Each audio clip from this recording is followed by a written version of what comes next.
যে সম্প্রতি দিল্লি পুলিশ, যেটা সরাসরি স্বরাষ্ট্র মন্ত্রক দ্বারা পরিচালিত, যার মাথায় আছেন আমাদের দেশের স্বরাষ্ট্রমন্ত্রী মাননীয় অমিত শাহ মহোদয়, যে দিল্লি পুলিশ একটা চিঠি লিখেছে। এটা প্রায় মতো বিজ্ঞাপনের মতো, যে দিল্লিতে সাম্প্রতিককালে তারা যে বিদেশি নাগরিক, বিশেষ করে বাংলাদেশি, তাদের চিহ্নিত করার নামে কয়েকজন বাংলাভাষীকে তারা আটক করেছেন এবং তাদের বয়ান রেকর্ড করেছেন। তো স্বাভাবিকভাবেই তারা বাংলাদেশি না ভারতীয়, পশ্চিমবাংলা, আসাম বা ত্রিপুরা রাজ্যের বাসিন্দা, আমি সে কথা বলছি না। কিন্তু দিল্লি পুলিশ যেভাবে বিষয়টাকে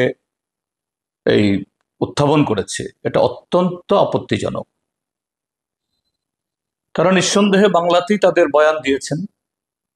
এই আটক কয়েকজন ব্যক্তি লিখেছেন তারা তারা বাংলাদেশি ভাষায় কথা বলেছেন। তো পৃথিবীতে বাংলাদেশি ভাষা নামে তো কোনো ভাষা নেই। বাংলা ভাষা আছে, বাংলা ভাষা, হ্যাঁ, বাংলাদেশেরও ভাষা, এবং আমাদের দেশের হিন্দির পরেই দ্বিতীয় যে বহুল সংখ্যক যে আমাদের দেশের নাগরিক, তাদের মাতৃভাষা। এবং এটা আমাদের অষ্টম তফসিলভুক্ত 22টি যে ভাষা, তার মধ্যে অন্যতম একটি, যে ভাষায় আমাদের জাতীয় সঙ্গীত জনগণ মন, আমাদের যে এরকমই আরেকটা এরকম কি বলে, সেটাও জাতীয় সঙ্গীতের মতো। তো সেই ভাষা, এটাকে বাংলাদেশি ভাষা বলে চিহ্নিত করা, এবং এটা অন্য কেউ নন, দিল্লি পুলিশ দ্বারা, এটা অত্যন্ত আপত্তিকর এবং বাংলা ভাষার প্রতি একটা চরম অবমাননা। আর বাংলা ভাষা যেহেতু অষ্টম তফসিল অন্তর্ভুক্ত সংবিধানের, এটা সংবিধানের প্রতি অবজ্ঞা। আমি এর তীব্র নিন্দা জানাচ্ছি। কিন্তু এই বিষয়টা এর মধ্যে সীমাবদ্ধ না। কেন দিল্লি পুলিশ, এবং সাম্প্রতিককালে শুধু দিল্লি পুলিশ কেন, ভারতীয় জনতা পার্টি এবং তাদের শাসিত কিছু রাজ্যে বাংলা ভাষাভাষী, বাংলা ভাষা নিয়ে তারা এই জাতীয় একটা বিদ্বেষমূলক এরকম নানা ধরনের কার্যকলাপ, পদক্ষেপ তারা নিচ্ছেন। এটা আরএসএস, ভারতীয় জনতা পার্টির যে রাজনৈতিক দর্শন, এবং সেই দর্শন থেকে তারা আমাদের দেশকে হিন্দু রাষ্ট্রে পরিণত করতে চায়। হিন্দু রাষ্ট্র মানে হিন্দুদের রাষ্ট্র না। আমরা দেখছি ভারতবর্ষতে হিন্দু মানে শুধু কোনো একটা বর্ণের নন।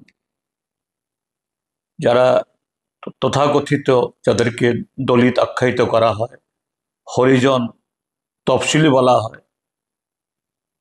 তারাও তো হিন্দু। তাহলে সব হিন্দু, আমাদের দেশের সংবিধান অনুযায়ী সব নাগরিকের যেমন সমান অধিকার, সব হিন্দুরও সমান অধিকার থাকবে। তাহলে সব হিন্দুর তাদের মন্দিরে পুজো দেওয়ার, তাদের সর্বত্র ধর্মীয় যে অনুষ্ঠানে অংশগ্রহণ করার সমান সুযোগ থাকবে। এটা তো হচ্ছে না। তো এটাই হলো যে আরএসএস বিজেপির হিন্দু রাষ্ট্র, অর্থাৎ এতে হিন্দু ধর্ম যারা আমাদের দেশের এই মহন্ত বা এরকম যারা হিন্দু ধর্ম সম্পর্কে প্রচার করেছেন, স্বামী বিবেকানন্দ, সেই আইডিয়ার সাথে, সেই ভাবনার সাথে, সে আবেদনের সাথে আরএসএস এবং বিজেপির হিন্দু রাজত্বের বা এই হিন্দু সাম্রাজ্যের কোনো সম্পর্ক নেই। এবং তারা বলতে চাইছেন হিন্দু, হিন্দি, হিন্দুস্থান, ভারতবর্ষে তথাকথিত তাদের সে কতিপয় হিন্দুরা, তারা যে ভাষায় কথা বলেন হিন্দি, তারাই এই দেশে রাজত্ব করবেন, অন্য রাজ্যের সে অধিকার নেই। হিন্দু, হিন্দি, হিন্দুস্থান, এইভাবেই এই দেশটাকে তারা ভাগ করতে চাইছে। এখন সে আক্রমণটা বাংলা ভাষাভাষীর উপরে নেমে আসছে। এখন এই যে এই ঘটনাগুলি চলছে, তার যে বহুমুখী আগামী দিন এই ঘোরতর সমস্যা তৈরি করবে, আমি দু চারটা উদাহরণ আমি দিচ্ছি। উত্তর ভারতে আমিও সাংসদ হিসাবে, পার্টির এই কর্মী হিসাবে দিল্লিতে থাকার এবং উত্তর ভারতের বিভিন্ন জায়গাতে ভ্রমণ করার সুযোগ আমার হয়েছে। বিভিন্ন সময়েতে কি অভিজ্ঞতা আমাদের হয়েছে, এমনকি এয়ারপোর্টে এই জাতীয় যে পরিবেশের এই ক্রীড়নক, তারাও সিআইএসএফ, সিআরপিএফ এবং সাধারণ মানুষের একটা ছোট্ট অংশের তরফ থেকে কি ব্যবহার, আমরা যারা উত্তর পূর্বাঞ্চলের মানুষ, মঙ্গোলয়েড, আমাদেরকে দেখলে ওরা বলে বাহাদুর,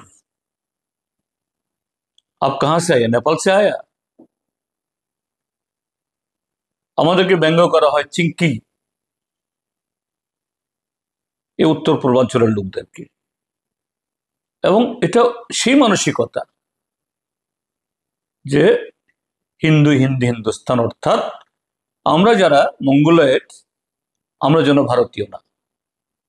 কাজে আমাদের সংস্কৃতি স্বাভাবিকভাবেই এ সম্পর্কে তারা অপরিচিত, এটাকে তারা ঠিক সেরকম ভাবে সম্মান দেন না। এক।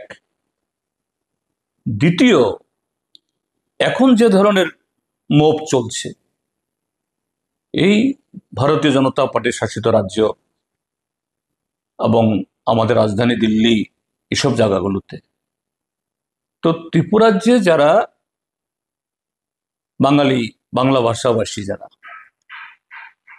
ত্রিপুরাজ্য থেকে বহু ছাত্রছাত্রী বিভিন্ন বিশ্ববিদ্যালয়, কলেজে পড়েন, উত্তর ভারতে চিকিৎসা এবং কাজের জন্য যান।